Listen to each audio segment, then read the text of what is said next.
what's up, guys? Episode 3 of This Yo, Was what's good, Wakanda. y'all? Welcome to the Roblox studio. Yes, Yes, sir. Yes, sir. We sir. finally got a budget. Yeah. Yeah, no more lame icons on Discord, you know? Yeah, today we got some interesting things to talk about. So let's get started. We got me, Me, it's Ray. and last but not least, we got. Ours. Yes, sir. So, as you may or may not know, the whole Halle Bailey and DDG situation happened last week. Halle Bailey accused DDG of abuse and filed for a restraining order against him and full-time temporary custody of their son. And now people are debating on the internet whether or not Halle's in the right or in the wrong. So, what are you guys' thoughts on that? Before we get into that, I made like a little list of how many recent cases have been like similar to this. So first of all, of course, we got DDG and Halle Berry. Yeah. Then we got Megan Thee Stallion and Tory Lanez. Yeah. Then we got Jonathan Majors and his ex-girlfriend. Jonathan And Ma- then we wasn't that, like, got 2 years Skai ago? Jackson. We're still Yeah, feeling- that still got feeling resolved, but all the People other saying ones she are got still in the confident air. because of Haley to go with her story. And then we got Skai Jackson and Yerky Yerk. Yeah. Nah, not Yerky Yerk, bro. If you don't know him, he's a bum. But basically, he got accused of abuse. For Holly and DDG, there are a lot more people on both sides, but for Yerky Yerk and Skai Jackson, I mean, it's kind of a close case. We know he did it, and we knew he was gonna do something like this. Mm-hmm. He Yeah. apparently like they met in jail, or they met as soon as Yeah, he got like, right what? out of jail. Yeah, and everyone knew he was a bum. Everyone knew he was ghetto. Everyone knew he was gonna do something like this. We never expected bro to be a good father, and Like, yet look at him. guy decided to have a child with this guy. Now, of Yeah. course, the blame is not completely on her. Like, everyone has rose-tinted glasses, but then again, everyone could have seen this a mile away. What are your thoughts on that one? Well, I think recently there's a lot of black women coming out about being abused, and the internet is just either shaming them or supporting them. It's just half and half. It's not really like there's not really like unity with this stuff, which there should be, but I mean, there's not for some reason. If you see a girl come out on the internet saying they're being abused, of course you're going to believe it, because why wouldn't you? But there are also some cases where a girl accuses a guy of something they didn't do, and everyone just assumes that the guy's in the wrong. Like the Emmett, I don't know if okay, that was him. Yeah, Emmett Till. Mm-hmm. He was accused of was it the R word or abuse? I think I it think he was would just- the R word. I think. Yeah, Okay. when he just waved at a white woman, I believe. And she admitted years later, after this guy was already killed, Mhm. that he didn't do it. And so now when I see situations like these where the internet's so like fast to jump on the guy without like proof, like for real proof that Right, can't be like right. fabricated, then I'm like, okay, we can't just immediately dog on this guy without knowing the full story. Especially in this day and age, every father was beating their wife and beating their kids back in like the 90s. But like nowadays, Like back then it was normalized, but nowadays I think people are realizing that that behavior was not acceptable and are actually doing something about it now. Like it's definitely become more prevalent to speak out about abuse, which is a good thing. But I will say people do like abuse that sometimes to get attention and or fame. Yeah. but let's get back on the specific issue of Halle Berry and DGG. What side are you guys on Halle with that? Bailey.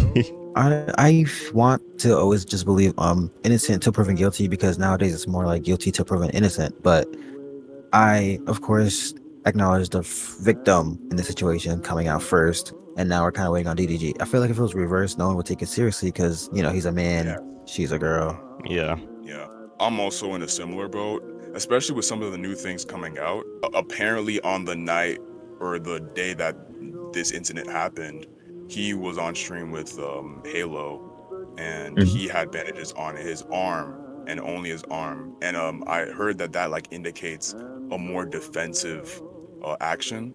So it's like more like he was defending himself, like blocking himself from attacks. Oh, you mean maybe? And if this were to go to court, that is a relevant thing to bring up. So it's one of those situations where it's like, we just gotta wait and see. But the internet doesn't like waiting, for real. So, And they can spread misinformation. Yeah. yeah. And the thing is, I feel like it's gone to the point where like, if, and of course, like this is like an if, because we don't know, if DDG is proved innocent, Halle's not gonna get slack for that. Right. It'll be like Megan Thee Right. Stallion right now, but that's a whole different thing. Yeah, that's Oh, a yeah. whole We can get mess right there. Y'all want to get into that? I want to say with the recent news of Kelsey's boyfriend, sorry, not boyfriend, bodyguard, Kelsey's bodyguard coming out saying that Kelsey is the one that shot Megan. Megan didn't see who shot her exactly. So honestly, So like she it's just all up in blamed the him, air. And Tory didn't testify in court, so we don't know his side of the story actually. which is Yeah. sad, bro. Especially with what happened to him, getting stabbed 14 times in jail. The fact that we don't even know if he actually, I don't know, like he could have died that day.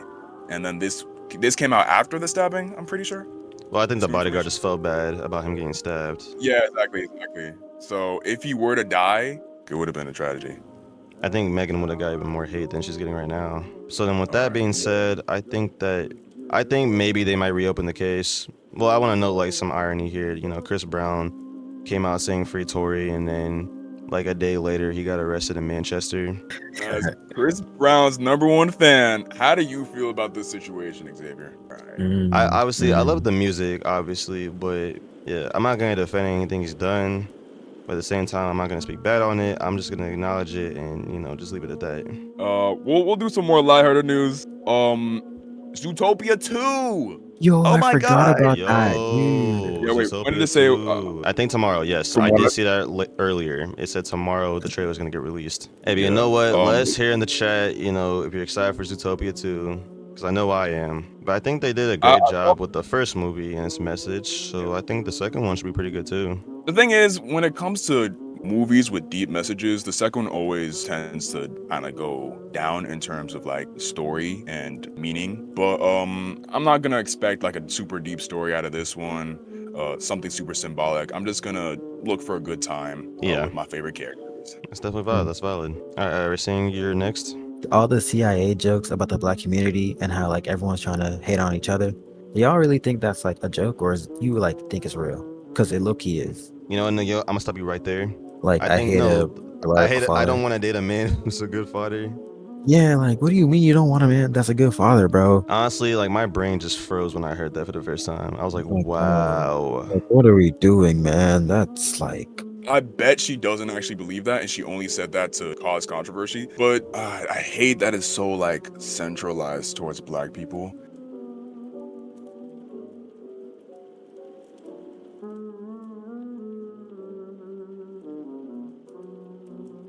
It won't stop me from laughing at the CIA jokes. People tend to make humor out of like dark situations, and I think this is Yeah. one of those times where humor is being made, and I think it's fine to have a good laugh at it, but it's we also have to recognize that people really think this. people outside of our race have to recognize that this isn't who we are. So yeah. All right, so let's get into something a little deeper. So I don't know if you guys heard, but the Trump administration is considering a reality TV show where immigrants compete for U.S. citizenship. I'm seeing it right now on NBC News. The Trump administration is in talks about a disturbing Oh reality my TV show god. idea. A show in which Yo, wait, immigrant this is contestants survive for U.S. citizenship would be a natural extension of Trump's cruel gamification of social life. What the this is hell? dystopian. No, dude. Oh my god, this This is is something in the scary. Squid Game. Oh, it's a Squid Game. Yeah, we're going backwards with this one. No, this is gonna become like a whole dark side universe, bro. It's all because Harambe died in 2016, bro. I mean, like, they're gonna have like 3-year-olds on there. Like, what about the kids? What about the elderly? I already know there's gonna be like zero respect from the staff or like the people who are working on the None show at all. for these Yeah, contestants. it's gonna be really bad. This is literally It's gonna be a Hunger mess. Games, bro. Okay. on a lighter note, we're gonna do like a kind of a three in one. We're gonna talk about three Yeah. things that are kind of similar in topic. In all the promotional materials of the new Smurfs movie, it's always Rihanna as Smurfette. It always has that tagline underneath it. Why is Rihanna's name always being mentioned when it comes to the marketing of this movie? Do you guys have an answer for that? Because I think I do. I mean, Rihanna, obviously, she teased the movie with dropping a new song, which I heard the song, and I gotta say, coming from like a Rihanna fan, it's really not that good. I think she just went in the studio and just made that, it's like, oh, like, this is gonna be like a great idea, everyone's looking for new music from me, it's gonna be such a good idea. Yeah, no, It just was not good. I don't even think she did all that. When she made the soundtrack or that one song for Home, that was so good. You can tell she put effort into that, and she voices one of the main characters. I mean, the main character as well. And I feel like this one for this movie, she didn't care. She didn't care. She has other things to worry about, like her new baby, and it's like she's just trying to make that quick money. And speaking of new movies, new content, blue characters. How y'all feeling about the new season of Gumball? Let's go! That's what I'm talking about. Yo, we are back, bro. We are back. We're so back, Yes, man. sir. Hey, listen, as long as they don't mess up my boy Darwin, I'm good. I don't care about no one else. The memes out of this show, I promise you, if they are not spectacular, I'm gonna riot, bro. Like, there are so many Gumball memes that relate to life. This is generally one of my favorite shows of like all time. Well, no, the favorite show of all time for me. So I'm very excited for this new season. Last small mini topic is Lilo and Stitch. Apparently, the main villain of Lilo and Stitch isn't gonna be in this movie. Yeah, pack it up. Just pack it up. As soon as these live action movies start taking away things, that's how you know it's rap. You can't have Lilo and Stitch without Captain Gantu. Like, he was the villain of the original movie. What's even gonna happen? Is the IRS gonna try and take Stitch away? From what I've heard, they're gonna make Bubbles the villain, which doesn't make sense at all because he wasn't a villain in the first place. As soon as these live action movies start changing things up, I'm out. Like, I'm surprised people were still willing to give the live action Avatar a chance. The first season, it changed so much to the point where I was like, okay, I'm not even gonna watch it, bro. Honestly, like, I got like halfway through the first season of the live action show, and I gotta say, yeah, it's pretty boring. Like, the representation is better, but I mean, it's still the same problem as like the movie. They don't act like their animated counterparts. How do you feel about the Avatar? Bro, I'm excited, bro. Like, I know, like, we're all like, oh, the Avatar's gonna have to fix this, or Korra did this. I'm just happy that we're even getting a continuation of like one of the best written shows in media. Hey, wait, the movie though? I'm excited for the movie. I'm excited for the Aang movie, yes. I would say with the continuation, I think I'll enjoy it better than Legend of Korra, because I'm not a big fan of Korra. I think it's funny that Korra fucked up the world so bad that people hate the Avatar in the new one. That's actually crazy, dude. Like, people were already saying that during Legend of Korra, that she was messing things up, and then they confirmed it in the new series, and I'm like, ain't no way she. No, because I think it definitely has something to do with her leaving the spirit realm open. That's exactly what it is. Like, oh my goodness, what was she thinking? There are some things that I hope the new series that doesn't do, and the main thing is like set it super far in the future. That's one thing that I liked about Avatar. Is like there's a lot of realistic things about it. I mean, they have culture. Everyone has culture. And it's like in Korra, I feel like everyone has the same culture. It doesn't feel like different cultures into one the same way Avatar is. And then with the new one where everyone's going to be like isolated and stuff like that, apparently they're in an apocalypse now. It's going to be even less culture, bring culture back. Yeah, I get what you're saying, but I'm excited to see where they go with it, Right, Scene, what's one thing you want to see in the new one? I just want to really see a tighter connection between the teams, because I feel like in Korra, yeah, they were tight and stuff, but like I only really like Bolin and Korra. I didn't really care that much about anybody else. Yeah, because they were just fun. The original series, like you couldn't take anyone out the team at all. Like I don't think, like the only one you could probably take out is the freaking raccoon thing that they had. But like, what, Momo? That, I mean, oh no, bro, Momo was an essential part. Don't lie. All right. So yeah, you couldn't take anyone out of the original team. With Korra, you could probably take like 2-3 people. Take out the team. girl out, bro. Musami or whatever. Honestly, yeah, she didn't do anything in that show. She was literally just the driver. And then the new series, there are like 2 main characters or something that I saw. I don't. Was it like twins or something? Yes. Okay, so 3. That's interesting, but like I feel like the whole introduction with the dark Avatar kind of messed things up. Isn't the Avatar supposed to be like twins this time? They can definitely like do something interesting with that. Yeah, I don't have faith in it though. I'm open to being surprised. Yeah, we'll see what happens. You guys think that the Wakanda Forever plot was better than the Black Panther plot? Hell no. I did like Namor. I think Namor was a great villain. I mean, obviously, the movie would have been like different if Chadwick had still been alive, R.I.P.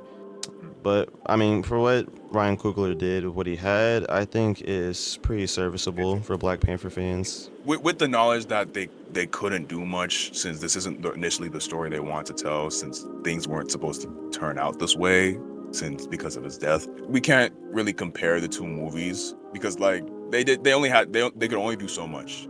Yeah. So that's why I personally don't like comparing the two movies. But I mean, I think the rest of these questions that I have are like pretty good questions, and I feel like they take too long. I think we're running kind of how short many- on time already. One last one. Okay. Yep. Just kind of darker, like in the beginning. It's basically just how do we make the Black community of parents better? Addressing generational trauma properly. I feel like a lot of Black families probably have that, and they just. 'Cause I know that there's a lot of stigma in the Black community regarding like mental health. There's a lot of Black males that commit suicide because they don't feel like they can talk about this kind of stuff with their parents. I feel like Black parents they want utter respect Yeah. from their kids.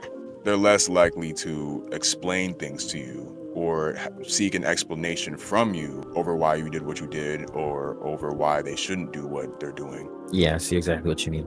Yeah, that's pretty good. What about you, Racine? What do you think it takes? I don't know. I just feel like just communication.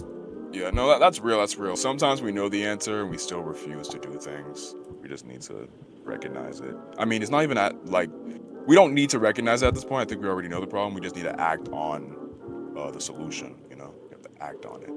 All right. Yeah. Well, that is a wrap for now, guys. Thank you for tuning in to episode 3. If you made my it this gosh. far, go ahead and hit that like, subscribe. And obviously, if you have some questions for us, make sure to put them in the chat so we can get to them in the next video. Yeah, comment in the description how you guys are feeling about this new setup. Disorderly Conduct crew, let's go. Yes, sir. We're out of here.